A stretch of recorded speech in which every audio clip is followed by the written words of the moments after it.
What if I told you that some of the most horrific crimes imaginable are still happening right under our noses, in plain sight? Crimes that destroy lives, tear apart families, and leave scars that never heal. And what if the very people tasked with protecting us admit that the perpetrators are still out there, operating in secret? This isn't a fictional crime drama. This is reality.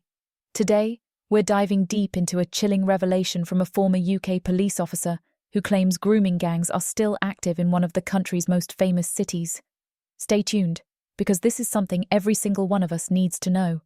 Simon Morton, a former senior investigating officer for Thames Valley Police, has sounded the alarm.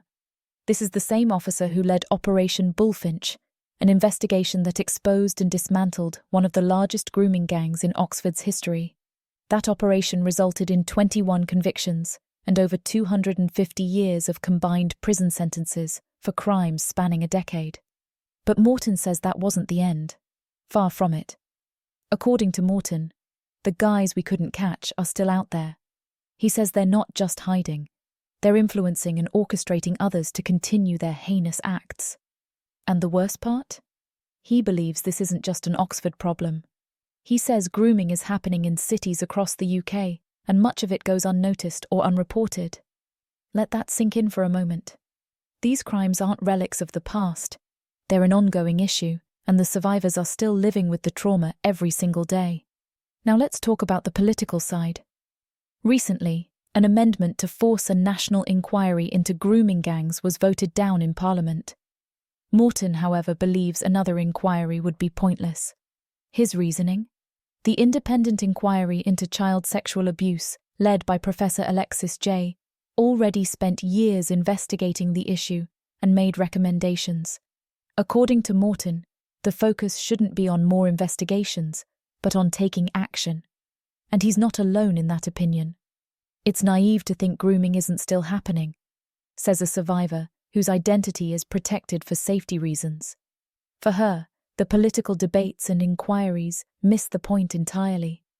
My life has been destroyed, she says, and instead of focusing on helping victims and stopping these crimes, politicians are too busy scoring points. There is some movement on this front. Home Secretary Yvette Cooper recently announced that professionals who fail to report child sexual abuse could face criminal charges under a new law to be introduced. But is that enough? Morton doesn't think so. He says survivors often don't trust the police, social services, or anyone in authority. And that mistrust makes it incredibly difficult to bring perpetrators to justice. Here's where it gets even more disturbing. Morton revealed that during Operation Bullfinch, there were far more suspects than they could ever prosecute. Many victims were too scared or ashamed to testify. And the result? Countless predators slipped through the cracks. In response, Thames Valley Police has highlighted improvements since the operation. They've increased the number of officers working in child abuse investigations and now have teams dedicated to tracking patterns in missing persons cases. But Morton warns that even with these changes, the problem persists, and the predators have just gone underground. So what can we do?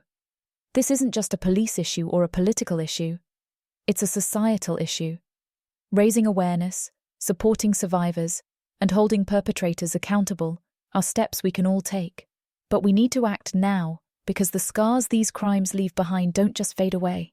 Let's make sure we're not turning a blind eye to the pain happening in our own backyards.